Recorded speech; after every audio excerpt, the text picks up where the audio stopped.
सामने शहरी बस्ती और नगरीय बस्ती, ग्रामीण बस्तियां और शहरी बस्तियों के प्रकार बताने जा रहे हैं। सबसे पहले बता दें कि ग्रामीण बस्तियां विन्यास के आधार पर, विन्यास का मतलब होता है जो बसावट है, तो मैदानी ग्राम कहलाता है, एक पठारी ग्राम होता है, तटीय ग्राम होता है, वन ग्राम होता है, मरुस्थलीय ग्राम होता है। विन्यास के आधार पर कौन होता है? मैदानी ग्राम, पठारी ग्राम, तटीय ग्राम, वन ग्राम, मरुस्थलीय ग्राम।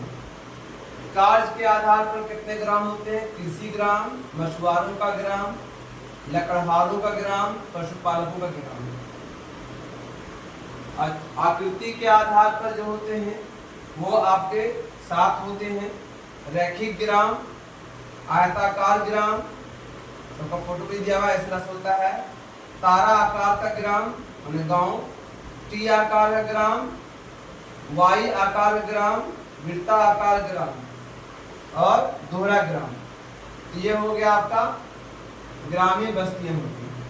अब शहरी बस्तियां हैं, तो शहरी बस्तियां जो है आपके काल के आधार पर प्रशासनिक नगर है ना, शैक्षणिक नगर, पर्यटन नगर, सांस्कृतिक नगर, खनन नगर, परिवहन नगर, व्यापारिक नगर, औद्योगिक नगर, मनोरंजन नगर, धार्मिक नगर।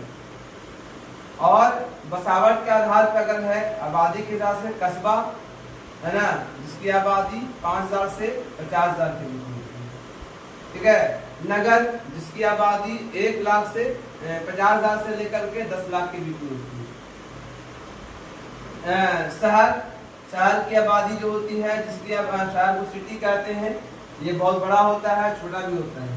संनगर जो 2 नगरों के से मिल के बना है, जैसे कि कोई बड़ा शहर है, बड़ा शहर के अगल बगल में छोटा शहर, जैसे दिल्ली है तो गाजियाबाद है, तो उसको बोलते हैं संनगर।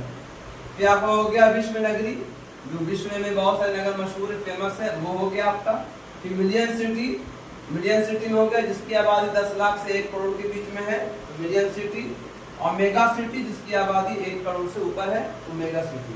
तो इस तरह से आबादी के लिहाज से ये नगरों का प्रकार हो गया। काल के आधार पर ये नगरों का प्रकार हो गया, ठीक है। और यहाँ पर जो है बसावट के आधार पर हो गया, विन्यास के आधार पर, कार्य के आधार पर हो गया, आकृति के आधार पर हो गया। तो यहाँ पर जो है आप सबको ये बहुत इंपॉर्टेंट है, आप इसको समझ सकते हैं, लिख सकते हैं, है ना, आपके लिए बहुत ही वैल्यूएबल होगा।